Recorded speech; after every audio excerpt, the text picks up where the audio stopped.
Greetings, students, and welcome to another fun-filled day here at Horror in the Halls.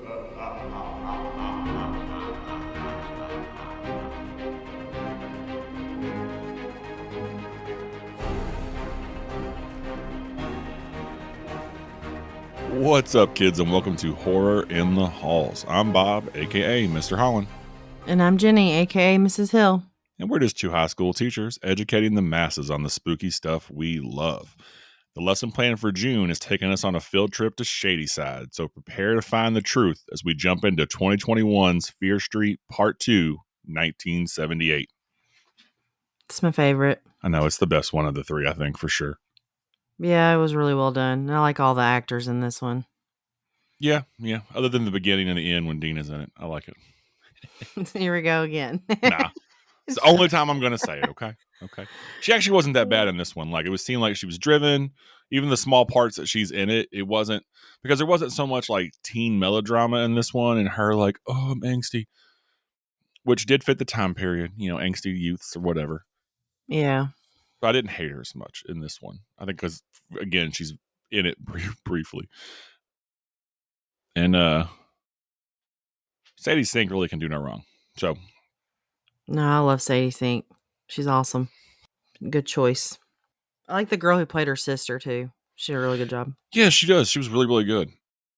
I was impressed with her just ability to kind of play that place. And I like the whole little kind of C. Berman, you're not sure who we're talking about, you know, which I liked. Mm-hmm.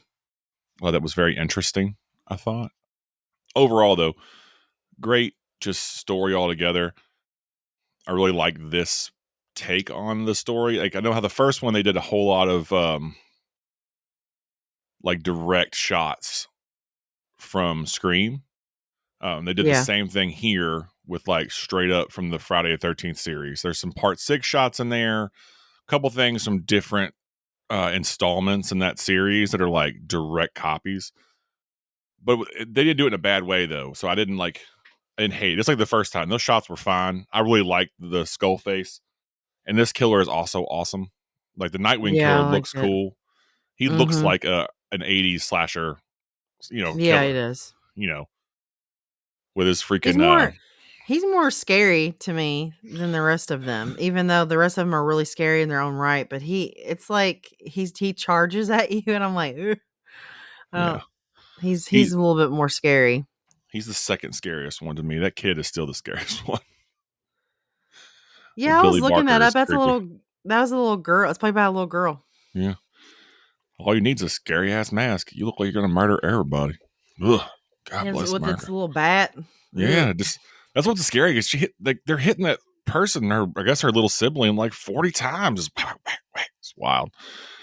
Anyway, so let's get to the deets real quick, and then we can talk about it some more. So this one came out on my birthday in 2021. July 8th was the Los Angeles premiere. It came out on Netflix July 9th, 2021. Runtime's 110 minutes.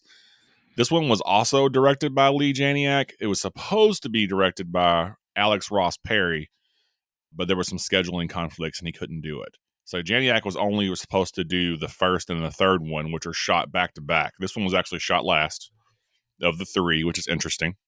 And that's what I think Janiak had stated in some interviews. She wished she had more time to prepare because she was not supposed to direct this one. I still think she did a stellar job all around. Yeah, but she was supposed to direct it. Screenplay by this one is by Zach Okowitz and Lee Janiak. So they had a different writer for this one. The story there's kind of like the Phil Grazidow who wrote the first one had part of the story, but the actual screenplay was written by someone else. Of course, still based on Fear Street series. Like, I think Camp Nightwing appears in another Fear Street book, but the plot is different. But like some of the locations are the same. Same special effects. Christopher Allen Nelson, you could tell the blood in this, the gore is great, and we'll get to that when we get to the rubric. Interestingly, like the Rotten Tomato score and Letterboxd score are much better for this one. Like it was 84 and 62, I think, on the first one for Rotten Tomatoes. It's 87 and 80 respectively, which I think is really good. And the Letterboxd score is 3.5. Because this one was really good. This is literally my favorite one. Like it's definitely the best. I felt It was fun to watch. I liked all the characters. I thought the characters were all really just fleshed out and awesome, and I don't know. It's the timepiece, the period piece is good. Like it's just, all of it's good. I liked it. So Yeah, I thought so too. It's definitely, and I think it's because, like I said, those are the movies we kind of grew up watching, so it has that real '80s horror feel to it the whole time, which I really Mhm. like. You know, I'm kind of I love those summer camp. Just look at this, those all one location. I do like this one fleshes out so much more of the lore, which I think is a big help to the original. With the first one was kind of lacking, this took care of it. I like, which I really enjoyed. And a little interesting fact is it's based in 1978, which was the same year Halloween came out and started the whole slasher craze. So that was probably a Okay. little nod to that, which was really cool. It was actually funny. It's filmed in a camp that's across the lake from where Friday the 13th Part 6 was filmed. Okay. Originally, there was a lot of rumor that there was the same camp, but it's not. It's across the street. And there is one scene done from that camp, like when the kid is running and jumps off the docks. That dock is the camp that Friday the 13th Part 6 was filmed in. It was Crystal Okay. Lake for that camp, but they're in Georgia, but it's across the street. All right. So, of course, we mentioned a little bit. Excuse me. We have Sadie Sink as Ziggy Berman, Jillian Jacobs as C. Berman, which you find out later on is Ziggy. Emily Rudd as Cindy Berman. And like I said, we talked about her. She killed it. Ryan Mhm. Simpkins as Alice. She did a really good job. Like, apparently, the director gave all the cast 70s music to base their characters on. But Ryan Simpkins wanted to go more of like that edgier, like 70s, 80s punk vibe and went with like the Joan Jett and like Blondie and all those Yeah. music to base her character on. That's why she looks and acts the way she does. That's why Which I Cherry thought, Bomb is yeah, connected to playing. her the whole time. Yeah. Well, it also brings some more realism to the show for me. You got to have that character that's like that edgy kind of like whatever. I don't care about Mhm. this character anymore. And it kind of fits too with being from Shadyside and how like they're supposed to be portrayed. Like she is that Yeah. quintessential Shadysider. You know what I mean? Yeah. Whereas Cindy is over here trying to be a Sunnyvaler and She realizes she she most can't. definitely is. Yeah, she's trying real hard. We have McCabe Sly, which is, I feel like that name is backwards, but it's not. It's Tommy Slater. He was awesome. Really good Yeah, he was. slasher. His transition, like in his face and how he looks and stuff, was done really well. I really enjoyed it in this. Ted Sutherland is a young Nick Good. Ashley Zuckerman is Sheriff Nick Good. So I guess later on, same guy from the first movie. Jordana Shapiro as Nurse Mary Lane, which was also the same actress from part one. Of course, they film at the same time, but it kind of fit, which is Mhm. cool. And then we have Kiana back as Dina, Benjamin Flores as Josh again. Olivia Scott Welch as Sam. We got Chara Aurora as Sheila. Jordan D. Natali reprises her character as Ruby Lane. A lot of that's a flashback, but you get a little bit of Ruby Lane in there. And then the rest of the cast kind of lays out. Sam Brooks as Arnie. You got someone here as Joan. Brandon Spink is the young Will Good, who sucks. And then Matthew Zuck plays the mayor again. And of course, Elizabeth Scopel is back as Sarah Fear in all the flashbacks. Yeah, the mayor dude's a dick. Like, I was like, I hate that guy. He sucks. Yeah. And like this camp, it's funny because I was watching some videos on it, just some like research. If you were a kid from Shadyside, why would you go to this camp? Right? It's like 2 weeks of just being shit on. I know. And they it sucks cuz it's like all the ones from Sunnyvale are like so entitled and just the worst humans. Yeah. Cuz that opening scene, I'm like they're monsters. Yeah. Like legitimately. Just like Like they were burning trying her to and shit. freaking Yeah. yeah, like she was like they were trying to murder me. Like yeah, they kind of were over what $12 or something. Yeah. Nonsense. And then It they was spray paint your stupid. bunk and stuff and like nothing gets done. It was terrible. I know. Terrible. I hated Sheila so hard. I know. I'd have been the worst counselor ever, dude. Because if I was at that camp, right, and my brother was at that camp and they had hung him in a tree and burned his flesh, I'm whooping somebody's ass, counselor or not. I'm like, Right? which one did it? I'll be right back. And I'm gonna go stomp that kid out all the way. Right. Like, how dare you burn my little sibling? Like, the older sister should have No, it's rolled straight terrible. up to Sheila and been like, I hope you packed a lunch. Oh, We're she about to didn't throw even hands. ask. But that's why I think I liked her character so much, because she did such a.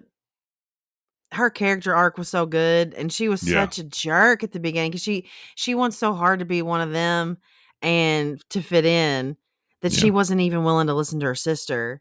And It's then like, it was like she'd get little tidbits of things where she would, like, you would almost see the guilt in her face, like, Mhm. and you're like, yeah, you suck. yeah. So, Well, it was cool because it's a trope that's been done a lot. Like, I'm trying to mhm. overcome my origins and whatever. But I think she does a good job of portraying that. You're right. Like, her character is done so well that you start to see little cracks. And that's what I like about both of them. Because, like, when Tommy's character is all right there with her, like, oh yeah, and then you see his little cracks of like, I'm going crazy. You know what I Yeah. mean? And like, and then the reveal of him being on the wall was really cool. I really liked all of it, like 100%. I thought the cast is much better. The writing, in my opinion, is better because there's not so much teen melodrama. But again, it's a different time, so they did a really good job of capturing that different time. Because like the characters in Yeah, because Scream were very much like the '94 characters. the drama is different Yeah, for yeah. that This time reminded me period. of the very first Friday 13th Mhm. with Kevin Bacon and all them at the camp. Like, oh, hey, we're just here to have a good time, and then all of a sudden everybody's Yeah. dying. What's going on? And they did a Mhm. really good job, I think, of that. I liked it a lot. I feel like a lot of things got swept under the rug in that period of time too, when there was bullying going on. Oh It yeah, was more like just shake it off and just move on.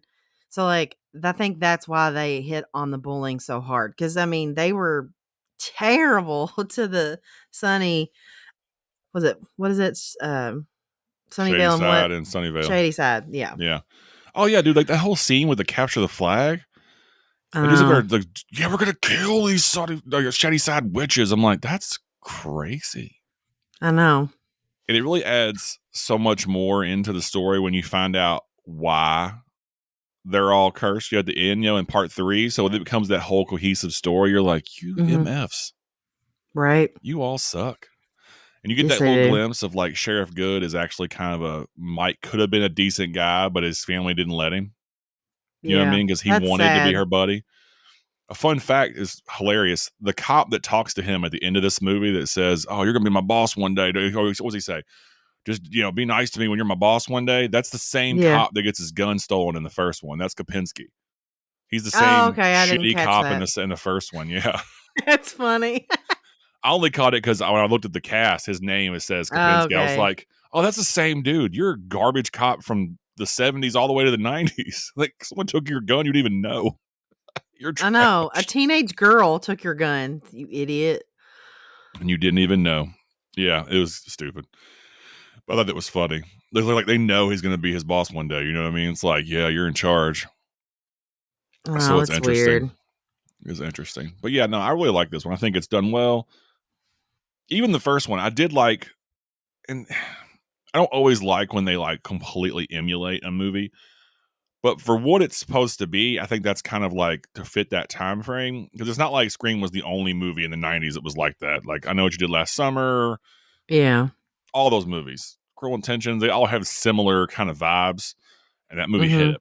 This one, and there are some like shots, like that archery scene shot is almost straight from a Friday the 13th. When Nurse Lane gets taken out on that stretcher, that's another straight from a Friday the 13th movie.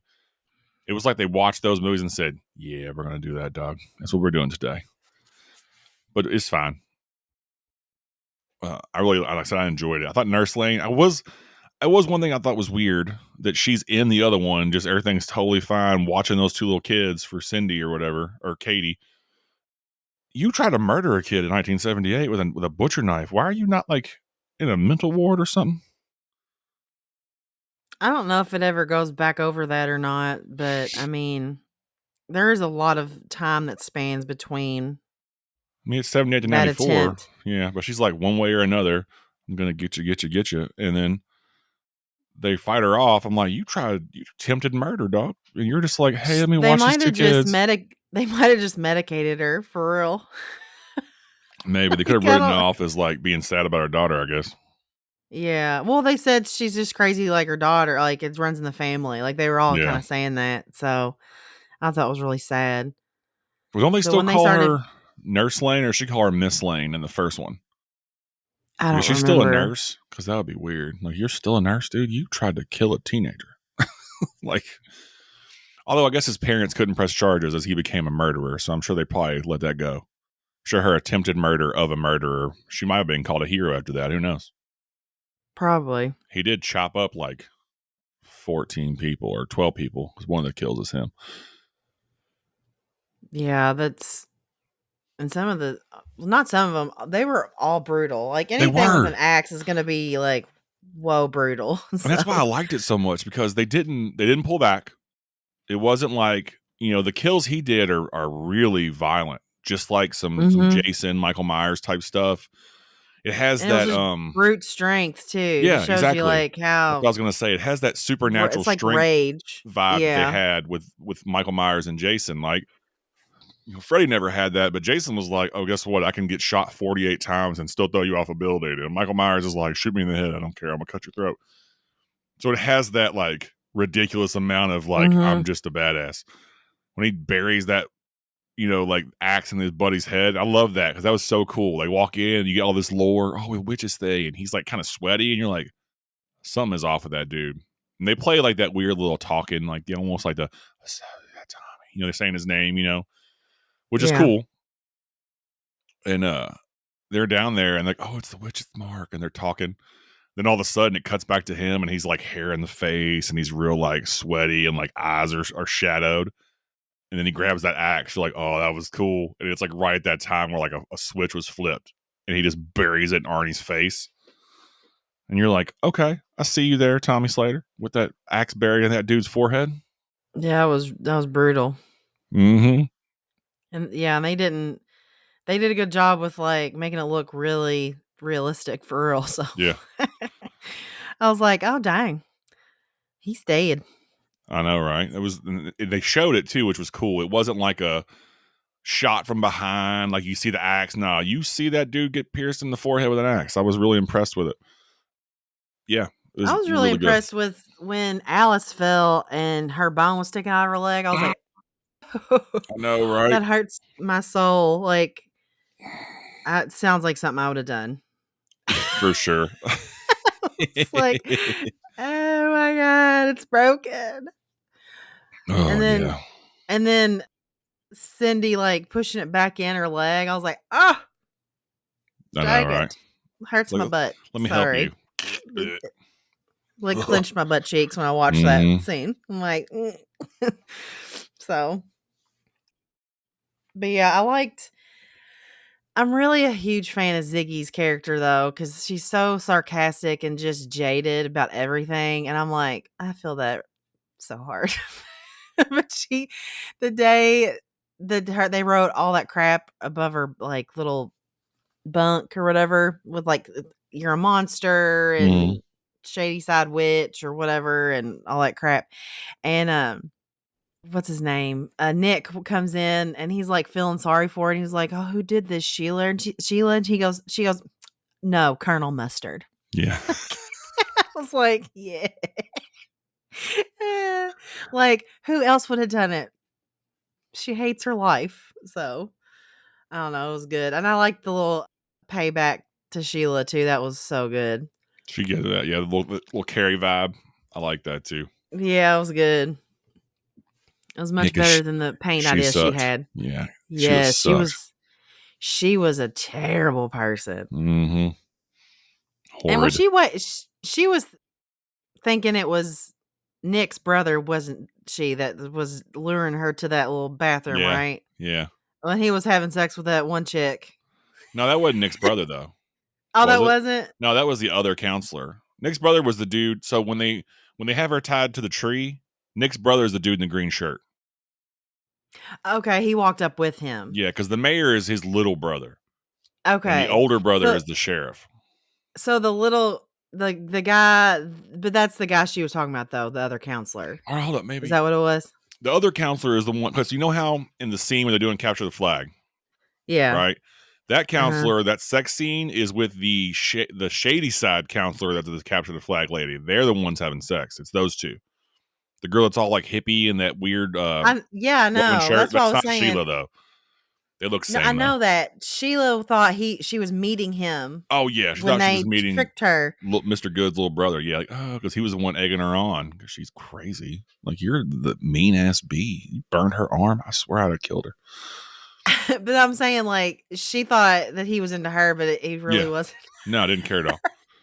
Didn't care at like all. You were stupid. Yeah, that's what She she didn't gets. die though, did she? No, because they never kill Sunny Veilers. That's true. The only people that ever get killed are Shadysiders. That's it. Stupid. It's part of the curse, man. Oh, it's dumb. Yeah. Sheila's the worst human. She really was. Went. She deserved it. She should have went just by default. Well, she got hers. Ziggy punched her hard. Ziggy tried to beat crap out of her, which was deserved. Knocked her out. That's what she gets. She's probably like a Karen now. She's on the school board.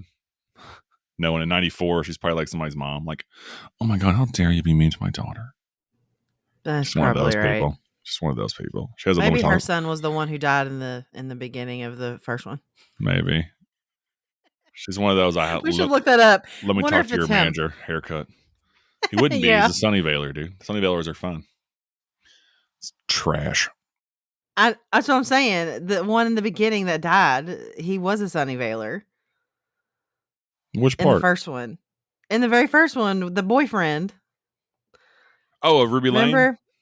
Yeah. No. Yeah. What boyfriend? I'm confused now. What are you talking about? Sam's boyfriend in the beginning of the first one. Oh, Peter or whatever? The one, yeah, he's the only son of Veiler to get cut. Yeah, okay, I was talking about now. Okay, I was like, hopefully, I'm just being ridiculous. Funny. I'm not, in my brain, that's Sheila's son. So. It's a nice metaverse. What you get, Sheila? That's what you get. Oh gosh, I made that up. That's not true. I bet in my head that's what it is. Facts now. It's in there. It's canon. In my head, Sheila's son dies. It's canon. She sucks. It's canon. Oh my gosh.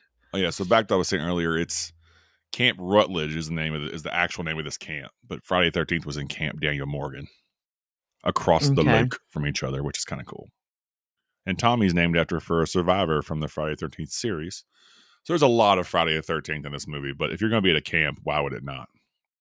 Yeah. Even how he looks at the end with the burlap sack, that's straight up Jason Part 2. It was cool how he ended up with the burlap sack. Yeah, when they were trying to blind him or something, he was like, I don't need that. You're like, we're going to die. like she's trying to suffocate him or something. Yeah, it's burlap, dog. You can breathe through that, but good good job, I guess. I guess she was anything. She's trying anything because he was like super strength. So dude, he wasn't saying he had that Friday the 13th, like all of a sudden I'm supernatural, which he was because he dies. They kill him.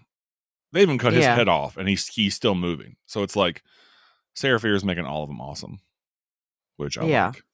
I thought that was interesting. It's a cool way to do it. I could talk about this one forever because I do like this one. It is out of the three. I like that the third one wraps the lore up, but this one gives you the most meat of the story, like a center movie should, right? Yeah. And I like the characters a lot better in this one. I also like the time period though. Like I grew up on 80s horror, so the 80s horror era that's my favorite era of horror movies, and this one hits all of it. Like I said, it's like watching Friday the 13th, but with modern ability to show the kills better, which I like. Because that was one problem with the 80s. You didn't have digital effects, so a lot of those things you had to use creative camera cuts and a lot of obvious dummies to cut things up. And now you can use a lot more of just modern tools to make it look better, make the blood better, make the gore better, the violence better. And I really enjoyed it. Overall, really. Anything you want to add before we jump into the rubric? No, because I think I want to talk about. Yeah, it's going to be in the rubric. It's going to be in the rubric. Yeah. Okay, so let's jump in. Literary element. So script, story development, dialogue, and character development. I think this was fairly good. Like I said, really good. I think the story in this one's better. It definitely has a real solid vibe. They did a good job of using the drama or like the trauma rather of Ruby Lane's mom, of Nurse Lane, to Yeah. push the story forward. Like she was only there as like a ruse, like to find Sarah Fierce's hand, you know, because she murdered her daughter. So she was so focused on that. And that was kind of a cool way to tell that story. It's been done, but it was done, I think, fairly well in this story.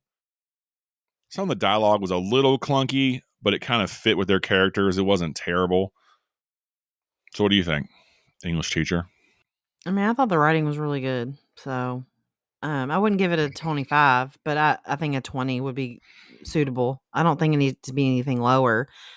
I think that it's a good addition to the story from the first one. I like how they start at the beginning with where they left off in the first one. Yeah, like right And after. and you sit down for like story time almost, you know, Yeah. with C. Berman, which I thought was really a good, and it showed her PTSD of that incident, because like now she's got like PTSD and OCD. Yeah. So All those she's got clocks all and those everything. clocks and the locks and all that stuff, and how she like tests them as she's locking each one, and Mm-hmm. like it shows the trauma behind what happened. And then just them sitting and just listening really hard to the story, and then you forget that you're actually in a story Yeah. of her telling it until the end, and like I was like, that was a really cool addition.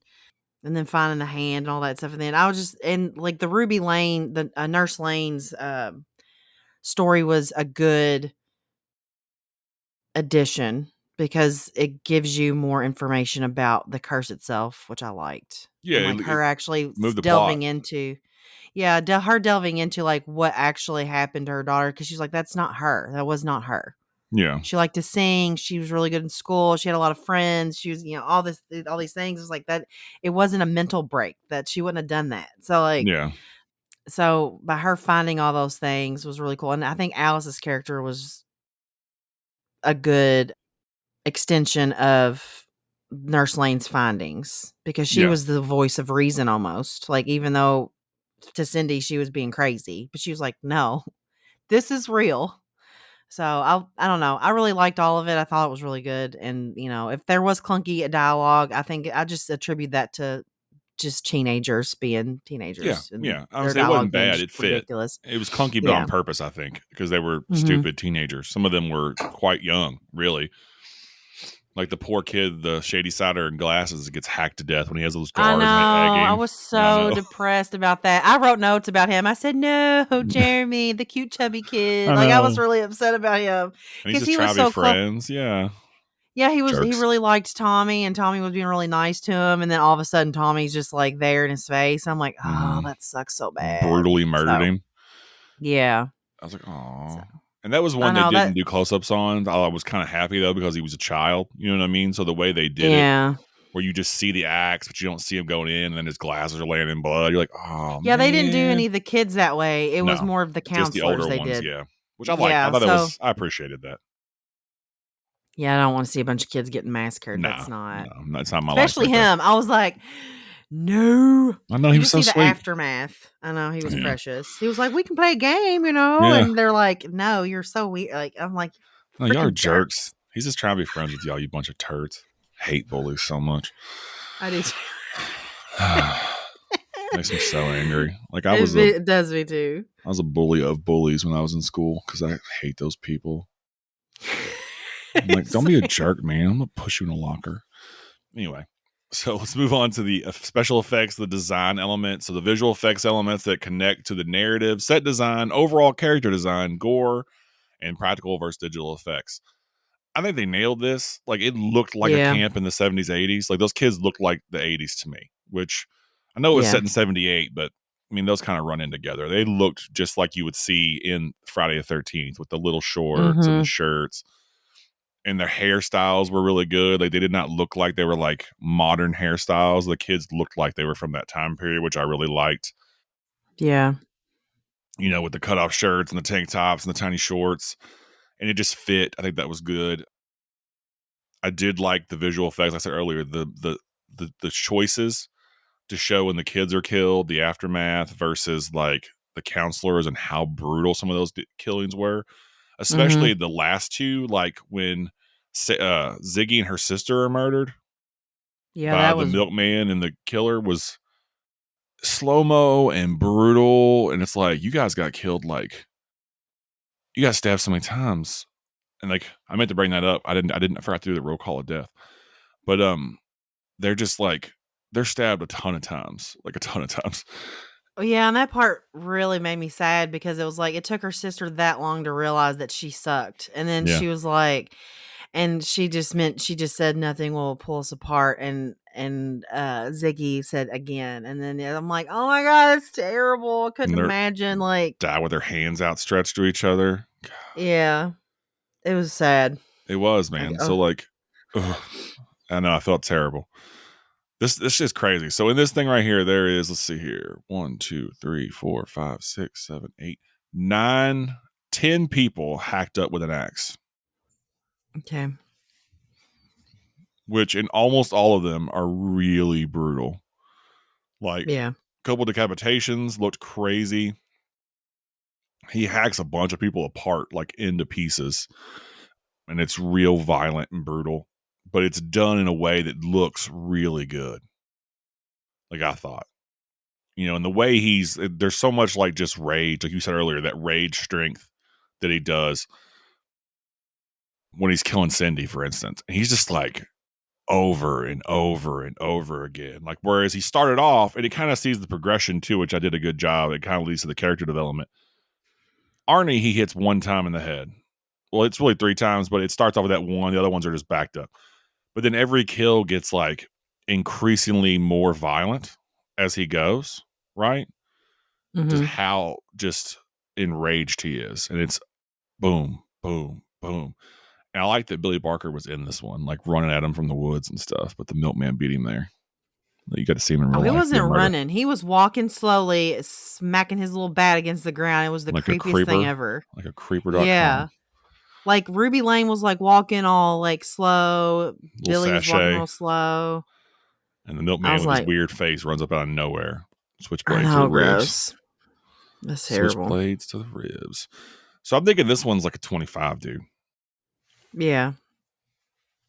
I even like the cave. Like, yeah, it looked cool. Like the tunnel system type thing, and then them like coming up on that huge like mound of like beating like gelatinous crap, and then you have like the red moss that she's complaining about at the beginning that ruins her perfect shirt. Yeah. But it's all like linked to what's below. And it's a good tie-in to how they find her bones earlier too in the first movie. Yeah. Like, I didn't realize the connection till you see this one. Like, oh shit, they dig her bones out of red moss. Yeah. They grow out of her. So I liked it. I thought it was really cool. All right, moving on. That's what I'm saying. They linked a lot of the stuff that you had questions about into this one. Yeah, they answered them, which I thought was it's good. Yeah. The things I might have complained about on our first episode, I think they fixed in this one. But I didn't want to review it as seeing all 3 already. You know what I mean? So just a standalone, you're like, what? But the story, all 3 are cohesive, and it answers all the questions at the end. And it is a really good trilogy of films. Like, they really are. There's a lot of tropes. They tie into a lot of 70s, 80s, 90s already done horror films, but they're done well. Like this one, for instance, the gore is awesome. It has a lot of Friday the 13th vibe about it, but it's done really well. It's not overly clunky. It's not direct ripoff. This one actually, for once, pays a good homage to it. And you can't really do a lot in that genre of films without being compared to a Friday the 13th. Like any camp movies, you can compare to 1 or 2 things: Friday the 13th or Sleepaway Camp, and that's about it. Sleepaway Camp. Yeah, those are the 2 you can compare to. If you don't have a big crazy slasher, if a camper's killing somebody, it's Sleepaway Camp. If it's some big supernatural dude with an axe or machete, it's just like Friday the 13th. You can't do those without, you know what I mean, some kind of comparison. Yeah, I think these were intentional, and I liked it. So let's go to the visual technical element. So the aesthetic of the film is pleasing to the eye: lighting, creative camera shots, and movement and lens selection. I really enjoyed this. It has an 80s feel to it, the way it looks. I think the cinematographer does a really good job, and this is the same cinematographer from the first one. He does all three. Same guy from Stranger Things, so he's really well versed in making things look like this time period, and he did a really good job. It looks like that kind of movie. It looks almost like you took a Friday the 13th and remastered it. You know what I mean? Like it Yeah. just has that brighter colors, but it still has the same vibe. I really like some of the shots. The perspective shots for the murders are really cool.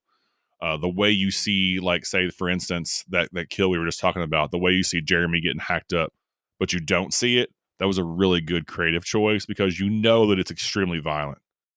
But they Yeah. didn't purposely hit you in the face with a child being butchered extremely violently, which I liked. Mm-hmm. The shot of Sheila getting that stuff dumped on her, and you have that overall shot where you see it fall and her like freaking out was really cool. I just really liked it, man. Like some of those shots are really good. I think it was The shot from the bathroom up from the cave below yeah. and the moss, how the moss just gets thicker and more, vibrant as you go up, and then you can just see them poking their head out of the toilet hole. Mhm. Like, I like that too. It was funny. It was a cool She's shot. like, they're like hearing people are like, wait, what? Is that my sister? Like, It's like had a welcome to. Goonies feel to it. It did, right? 100% Goonies feel. Are you trying Yeah. with a Goonie? Which is again from that time period, man. It was just there's a Yeah. lot of paying They had the homage to other movies. bucket and Yeah, everything. Like, it's not the well, but it was the toilet, so yeah. whatever. Still had that vibe. You know what I mean? Like I Yeah. enjoyed it. I thought it was really good. It's a 20 for me for sure. Like there was a couple of things that Yeah. hit or miss, but I think it was good. Some of the movement was great. They went from a more steady cam vibe, excuse me, in this one, which I think was intentional and smart because it does fit more the time period. Like when Mhm. those movies first came out, is when the Steadicam was really being used a lot. A lot of those Jason moving through the woods scenes, stuff like that, is all done with handheld, Steadicams, which I think was a smart decision on the cinematographer's part and director's part. And you can see it. So this is for me, it's a 20 all day. Okay. All right, man. Let's go to your favorite one, the sound element. The sound represents the overall tone of the film. The soundtrack, as well as the score, keeps the audience engaged with the setting, characters, location, and narrative of the piece. I feel like they did a good job on this one. Yeah, So for sure. I know. this, Erin was just texting us saying that she thought we scored the last one too high well, because of the time frames and stuff. And I was like, we talk about that a little bit. You just gotta pay attention. This one was done by the same composer, so it's what was his name? Sorry, Marco Beltrami. He did. And for my research, he added a lot more woodwinds to this one, so it sounds a lot like Friday the 13th. It's got that vibe from the original Friday the 13th, which I yeah, like. there was a lot more score to this one, and I liked that I can pick out 3 distinct songs from the film that are reused Mm-hmm. throughout the movie that I think that they were, like, expertly placed.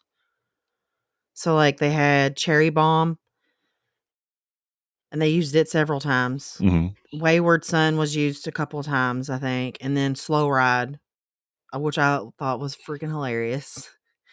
I was like, that was a good choice. But the score was the forefront of this one, I felt. Yeah, he did a lot better. Much more 80s vibe where it was more score and not music, Yeah, so which I like. but the song choices that were used for, like, there was a purpose behind it, Yeah, they which all I tie into appreciate. stuff. I hate it when, like, we've talked about it so many times, but, like, when they just throw in music that's popular at the time and it doesn't connect to the film at all. And I'm like, it just feels jumbled when you do that. But, like, when you do this, it adds to the story. Yeah. So I They even liked tied the it sound. to the first one too, because like that cover, Sweet Jane from the Cowboy Junkies of when Mhm. Dina and what's her face are like making out in the first one. They play the original in this one. So the Velvet Okay. Underground version plays in this one, which is cool because it fits for that, that thing. And then you have that tie-in to C. Berman's dog being named Major Tom. They're playing that Nirvana song Yeah. that's a cover of Bowie, which is cool. And I like that. I mean, I like the ties. Like I said, it's definitely a Friday the 13th inspired film. From the score to the shots to the killer. It's definitely Jason summer camp. It's done really well.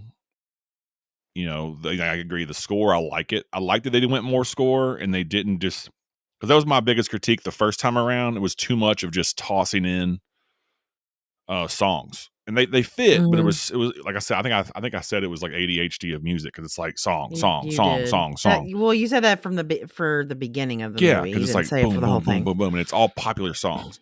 This one didn't do that. You got songs for people, but it was a really good score. They had that summer good times vibe when you first start, and then the score totally shifts when Tommy starts hacking people up.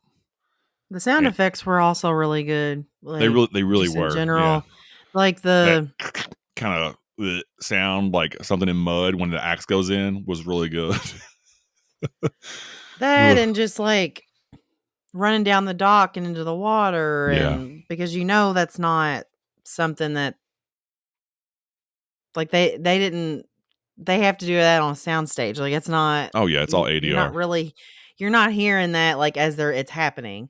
And like stuff like that was just really cool to me. And then like the walking through all the cabins. Like you can purposely hear him walking in there, or like barely being there, being present, and then all of a sudden he's like right there and he steps and it's like, ugh. So I thought that was all good. They did a good job. Yeah, I So did too. I think, and a lot of films use that, and I think it was used very well in this one because the sounds were really good. It was crisp, and you had those. But again, it ties back to that Friday the 13th. You need those steps because that steps, like you hear that sound, it's ominous, right? Like, oh crap, mhm. he's coming for you, right? And it's good. Yeah, there's nothing. I think the score was great in this one. I'm glad they changed. I think in one of the previews, somebody's playing "I Will Survive." That didn't come out to the 80s, so they changed it to "Carry On My Wayward Son." So all the songs fit this time because you Mm. don't hear them as part of the score. You hear them being played, which is cool. Like before, it was just overlays of music for most of it. Some of it was being played in headphones. Other times it would just be playing. This one's all songs people Yeah, are like playing. when she comes in and like hits the radio, turns it on in the mess hall, and Yeah, it's Wayward Son. I was like, that's really good. I like yeah, that. which I like. I like all of it, man. Like I said, the sound. I like that music a little bit better anyway. I think it fits this time period really well. It fit the characters. Using Cherry Bomb definitely fit her, especially being that's who she was basing her character on, Yeah. which I thought was Her cool. character was so sad. I know.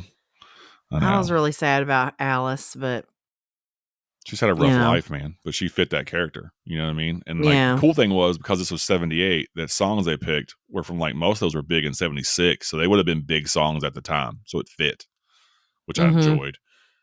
Yeah, like I think this is a high score for me. This was a good one. This is a 25, I think. Like, what do you think? Oh yeah. I'm not gonna argue with that. So we argued a little bit on the other one because I thought it should have been a little lower. But this one, I think they did a good job.